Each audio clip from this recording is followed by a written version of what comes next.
We are live. Hello, I am Richert, Belul, author of Say It Now, and so happy to be joined by G.Brian Benson. Hello, hello. Hello, Sherry. How are you? I'm doing great. And I forgot to say the name of your book, which I want to do right away, which is Habits for Success. And I love the tagline, but you have to say the tagline because I forget it. Inspired ideas to help you soar. Yes. Inspired ideas to help you soar. I do love that. I really love that tagline. And I'm so happy that you're here. Thank you. Thanks. It's a pleasure to be here. It's awesome. So I know you didn't know I was going to do this, but I wanted to start with a short passage from your book that, I don't know, it just jumped out at me, and I thought it'd be a great place for us to start our conversation. Okay. All right. It starts with, "We are all just walking each other home," which is a Ram Dass quote. Mm-hmm. And you wrote, "I love this quote, always have and always will. It cuts right to the heart of the matter. We are all here basically going through the same experiences, dealing with primarily the same problems, trying to do our best to survive and thrive in a sometimes difficult world. We all have so much in common. And at the deepest core of our existence, we all want the same beautiful thing, to love and to be loved." And Brian, I love this because that is actually one of my all-time favorite quotes as well. And I've been using it a lot right now in this moment of time. Yeah. And of course, you wrote this book way before any of this happened. So I would just love for you to start off and just, what comes up for you when you hear that again, your own words? Gosh. Well, especially right now, I mean, everybody's isolating and stuff. And I think people are really realizing, how much we need each other. I know I do. I mean, I'm kind of an introvert by nature, but I'm going bananas, just missing human interaction and connection and hugs and stuff like that. And right. And so, I think it's just really putting out at the forefront how important that we, it is that we do need each other, and that we do, we're there for each other, and we show compassion, and we reach out when we can, and we help out when we can. And, and then to take it even a step further, we're all here to learn and grow. And I think one of the toughest things for us to do is to learn how to love and accept ourselves. And so if we can work on that and get more self-aware in that department and kind of get a handle on that, I think the other becomes probably a little bit easier to connect with others, right?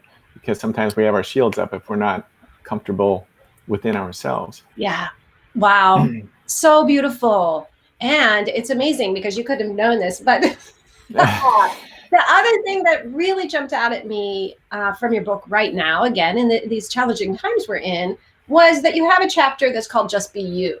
Mm-hmm. And I think this is a perfect segue to what you were just saying. There is this idea of, I think you're right. I think we have to love ourselves in order to be able to fully give to others and support them. And then when I read this part about Just Be You, I put a big note to myself, talk to him about that. Yeah. So can you, let's say some more. How do people practice right now? Being and loving themselves? Well, it's with all that's going on, it's interesting how it's reshaping a lot of the way that we live, and a lot of our habits and stuff. Some of them have been taken away from us, and it's forcing us to kind of look in the mirror and look at ourselves, and in the parts of ourselves that are, that we might be happy with and that we're not happy with. And I've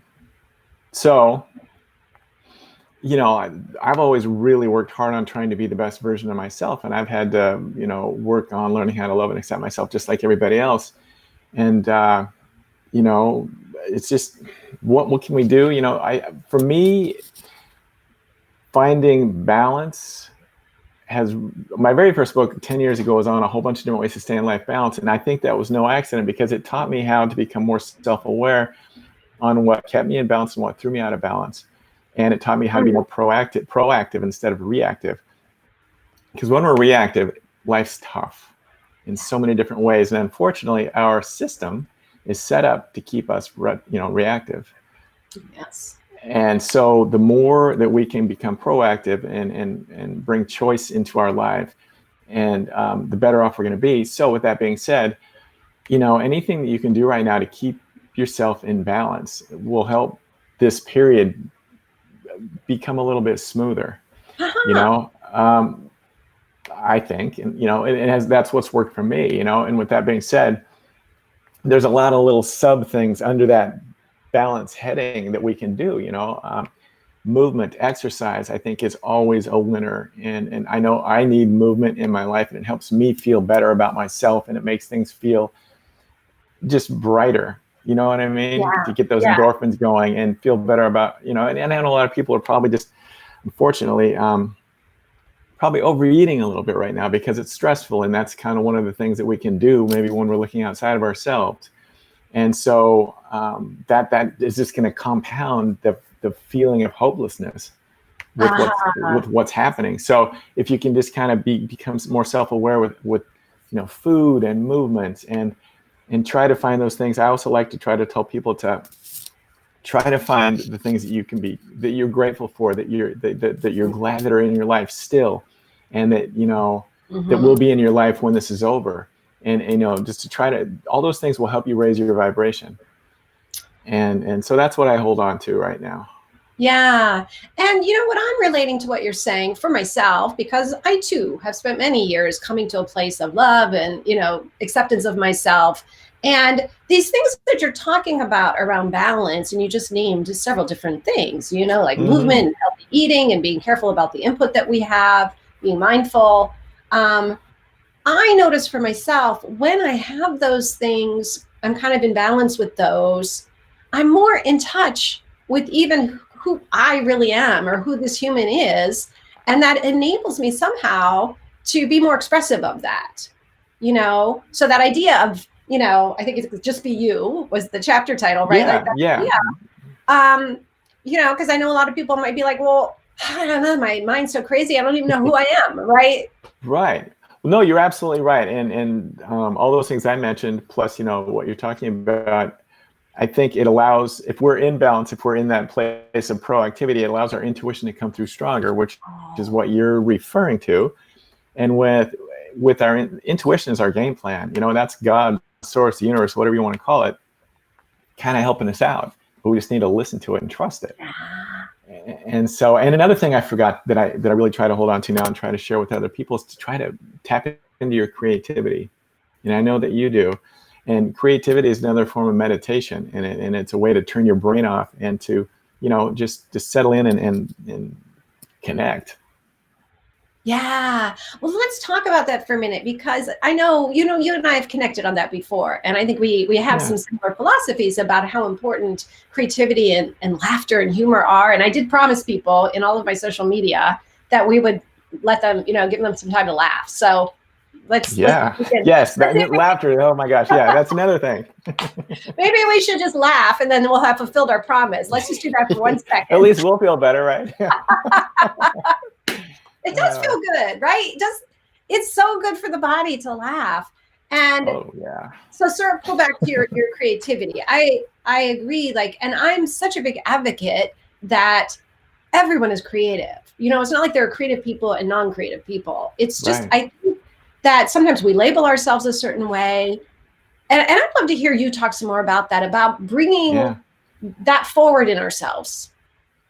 Sure. Well, 10 years ago, when I left my family business really truly into the unknown, I had no idea any of what I'm doing was inside of me. The books, the spoken word stuff, the videos, the short films, the acting. I really honestly did not know it was inside of me. I just knew that I needed to leave because I felt like I wasn't growing there anymore. And I just, one thing happened after another that I just kind of kept stepping out of my comfort zone, gulping and saying yes to, and just opportunities started happening. I just kind of kept doing that. So for me personally, creativity has just really made me feel much more whole, and at peace with myself and with the world, just because, I'm able to share and connect and with, whatever created us, as well as with other people. And I love just to create positive content, however that, in all kinds of different ways. And you never know how it's going to reach somebody or touch somebody or inspire them to do the same. And so I really believe, the more that we can be our best versions of ourselves and tap into our own authentic beings, it's just going to give other people permission to do the same. And if everybody did that, we'd be all right. I know. Right? And, you know, I want to tell you, one of the things I so appreciate about you is you have this whole variety of ways that you get these positive messages out in the world. And you do use humor a lot, you know, so in the short, like, films you've been making, but how do you, or how did you, because now it feels like it's just something that you allow yourself, but how do you allow yourself the permission to be you in that way? Oh, it's such kind of accidentally. And then it just felt so good. And I felt alive and empowered. I just kind of kept doing it. For example, do you want me to tell you briefly how I got into acting? Sure. First, I want to say hi to Tamara, who's hopping by. Hi, Tamara. Good to see you. Yeah. Thank you. So after I left the family business, I accidentally wrote my first book as I was just working on myself, and it just poured out of me. And so I was terrified to speak in front of people. And I knew that if I wanted to share this message, I needed to overcome that fear. So I did a bunch of stuff. Community college speech classes, Toastmasters. I hired someone to co-host an internet radio show with me. I created an interactive workshop around the book, et cetera, et cetera. And I took an acting class. After the acting class was over, I wasn't going to do anything with it. But I had a dream, and it was about this street guitarist, a story about a street guitarist. When I woke up, it felt very powerful, so much so that I needed to write it down. So I did. Met a young filmmaker a couple weeks after that and said, hey, I've never acted before or made a short film, but I think I have a good idea. You want to do it with me? He said, sure. So about a week later, we're on the streets of Reno, Nevada over the course of 4 nights making Guitar Man.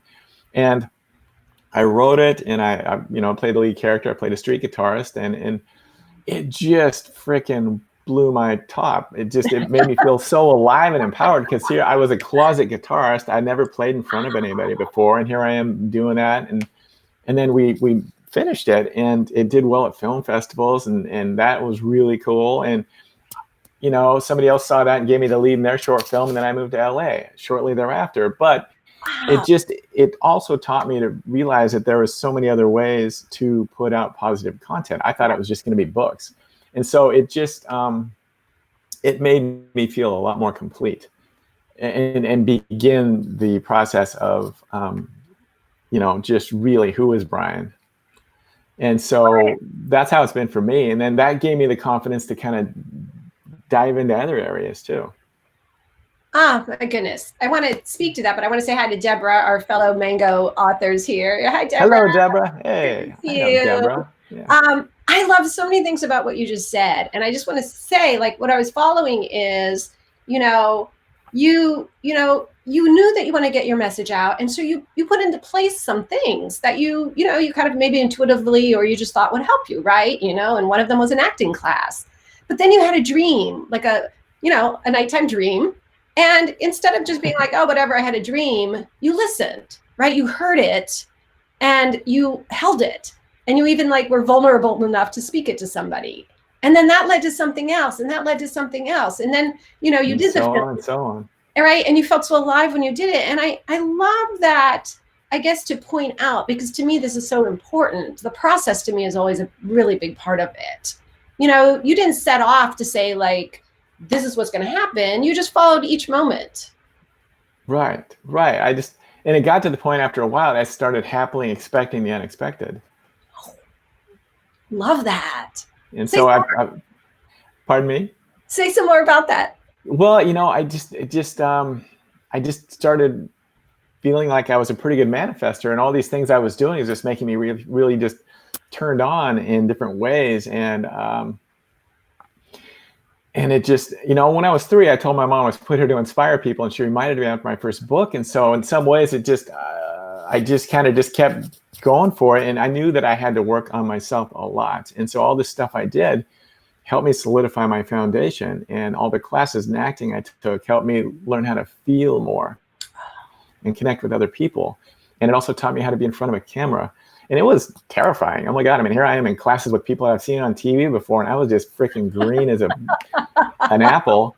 But yet I kept showing up and, wiping out initially, but it just got easier in different ways. And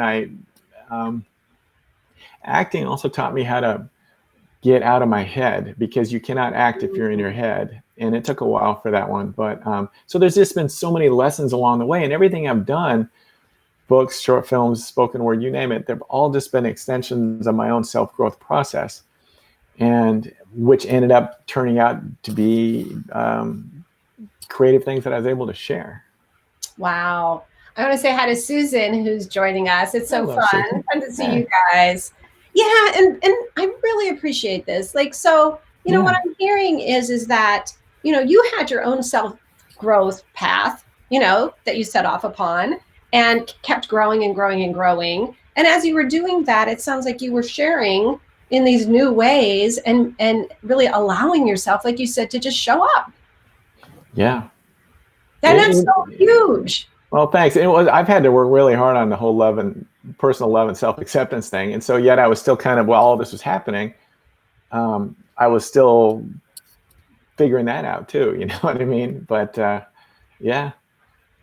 I love to have people that I'm talking to give like simple practical tips. Like, so if someone's listening right now and maybe they're caught in a moment of self-doubt, or they're caught in a moment of that, wow, I'm just not feeling like I'm loving myself right now.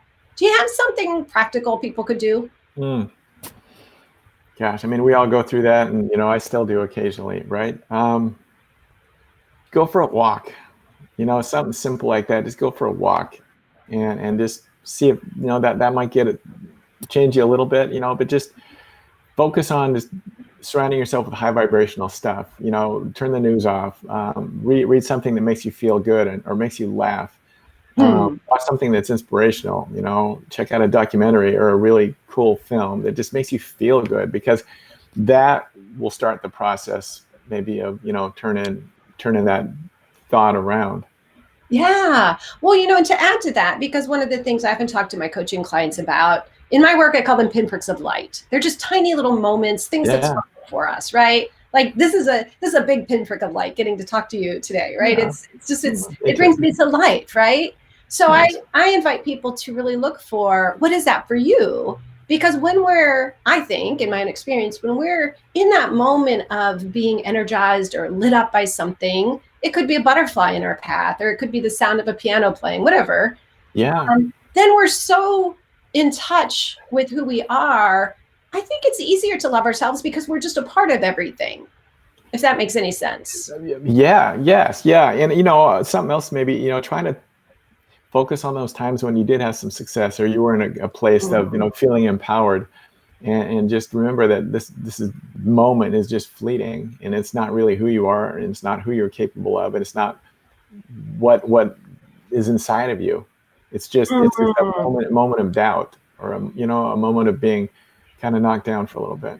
Yeah, that is such a great point, right? To be able to have a pause, I think, and to remember, right? I mean, again, in my practice, you know, we talk about conditioned mind or monkey mind, or just that, you know, reptilian mind that's kind of dark, you know, it can be kind of, especially, you know, now, because everything feels so heavy and doesn't feel like, you know, some of our hope and optimism is kind of being squished for a little bit right now.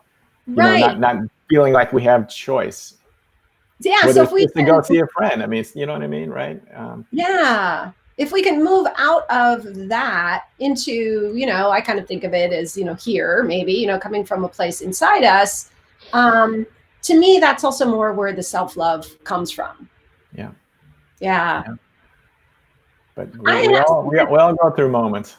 I went through one earlier this week. I think we're so in sync, because wait till you hear what I want to read next from your book. It's perfect. Okay. So here's what you said in your book. You were talking about balance. And at the beginning of the balance chapter, you say, we are here to teach what it is that we need to learn ourselves. And I saw that and I thought, oh boy, is that true, right? Like for me, that's always true. And I thought, hey, I'm going to ask you that. Like in this moment, what are you teaching that you're also really needing to learn yourself? Ooh. Well, you know, it's interesting. I mean, there's different waves of different things. Like initially when I wrote that, I was doing the balance thing. I was learning how to, you know, to find and establish balance and proactivity in my life. But now, you know, it's, hey, I'm still working on the whole love and acceptance thing, just like everybody else. And I really feel in a really good place with it. However, I think with what I've got currently going on in my life, as you know, I'm happy to share, I'm having, I was diagnosed with prostate cancer 3 months ago, and I'm having surgery next week, and it's been postponed a couple times because of the virus, which has been stressful. Yeah. And then I also thought I was going to maybe have the virus last week because I wasn't feeling very good, and I got tested. And so that's like, oh my God, is it going to be postponed again? Give me a break. Yeah. I turned out negative, so that's awesome. But yet, just to remember, I've done a pretty good job of surrendering into everything. However, I have my moments too. So I just need to remember, what's going on isn't the rest of my life. It's just the next week or two or the next month. And this virus isn't the rest of our lives either.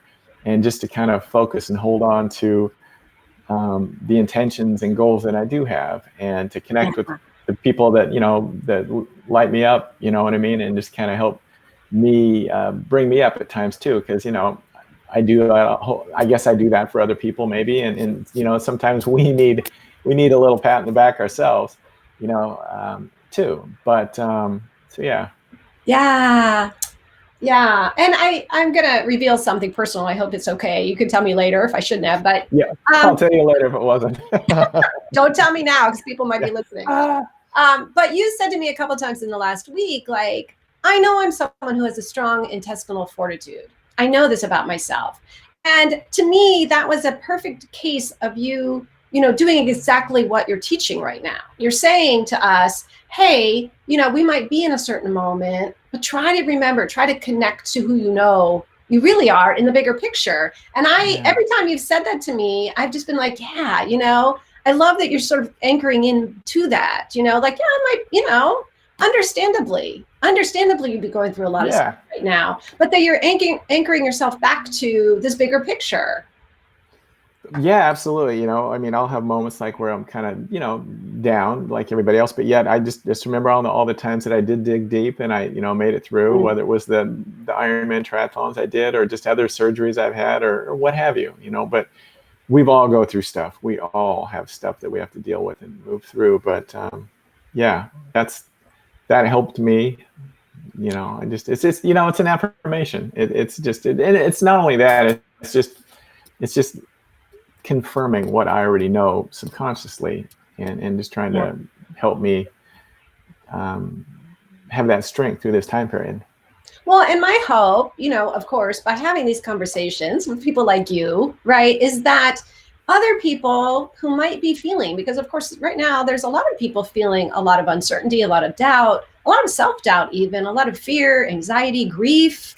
I mean, there's and my hope is that in these conversations, that there might just be a moment of like, oh yeah, this is perfectly normal, and this isn't how I always am, or this isn't how my life always is. I can trust the process. Yes. And I feel like that's what you're helping to offer today.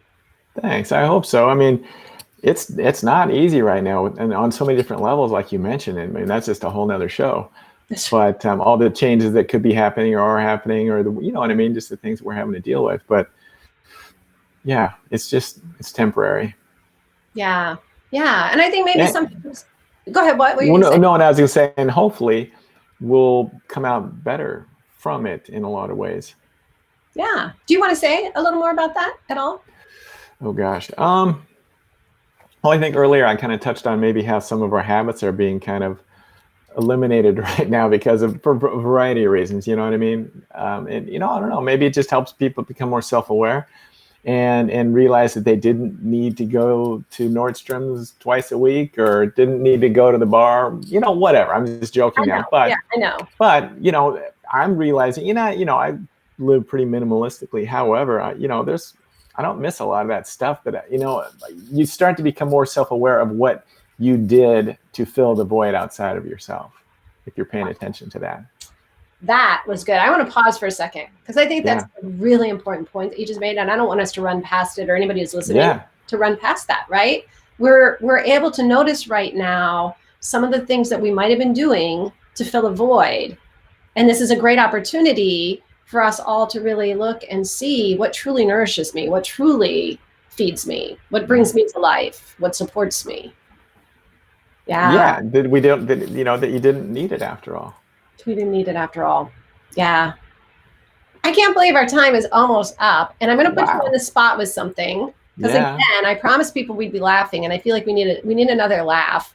Okay. You posted something, I don't know where it was that I saw it, and it had to do with the dog. Oh yeah. Do you know what I'm talking about? I think so. Yeah, it's on Instagram. I think. Do you think I know we don't have the cartoon, but I think it's hilarious anyway. Can you just tell people? Oh, you want me to say that word? Or wait, or no. You don't have to say the word. No. I'm gonna look really quick because I kind of forgot what it's. Here, I'm right here. I'm finding it. While you're doing that, I'm just gonna say hi to everybody. I'm here. Oh, you got it already? Here, I got it. Yeah, it says. So there's a little cartoon, and there's a dog and its owner, and the owner is sticking his hand out and says, "Come on, boy, shake hands." And the dog says, "No effing way," in a little thought bubble. I don't know about anyone else, but for some reason that just cracks me up. No, it's funny. It's funny. Thank you. I just wanted to laugh again. You have such a great lightness about you, and I know we talked about some really heavy things, but it's great to come back and just laugh. Yeah. Brian, Absolutely. before we go, is there anything else that you feel like you really want to say that's coming up for you that maybe we haven't had a chance to touch on? Just I always like to remind people that they're enough just the way they are and what they have to work with. Do you want me to recite that poem light? Do we have time, or are we good? I mean, if we are, that's fine. We have time for a poem from you. Of course we do. Well, this just kind of touches on what I just said, but I think I have it memorized. If not, I've got it right here. Can you see your light inside you? It shines both day and night, leading you both near and far, keeping your path in sight. Can you feel your light inside you as it courses through your veins, inspired greatness housed within, to share for all to gain? Can you taste your light inside you? It's flavored, sweet, and pure. Water, land, and truthful food grant energy and cures. Can you hear your light inside you as it comes to you in song, guiding you to flow each day, helping you stay strong? And can you touch your light inside you? Compassion, joy, and heat, a tender kiss, a warm embrace, rituals to be complete. Can you sense your light inside you? It's spoken from within, hunches, feelings, heartfelt signs, giving light a whole new spin. And will you trust your light inside you? Your gifts, your being, your core. True greatness lay in wait to be shared, enjoyed, explored. Yeah. Wow. What a beautiful thing for us to end this on, isn't it? Like to leave people with all of those questions, right? Yeah. It's inside of us already. Yeah. And so I'm hoping that maybe simply by listening, whether it was live now or listening to the replay, that will be what people leave with, is really that sense of their own light, their own goodness, their own love for themselves and their lives and the people they love. So what a joy. Thank you so much. Oh, thank you. It's my pleasure. Anytime. Really wonderful. Oh, hi, Ian. Nice to see you. It was fun to have. Thank you, guys, to those of you who joined us live. Thank you to the people who will be watching later. Thank you all. Tamara says thank you for your beautiful poem. Oh, thank you. Thank you. I hate to end, but we'll see you soon. All right. Take care, everybody. Bye-bye. Bye, everybody.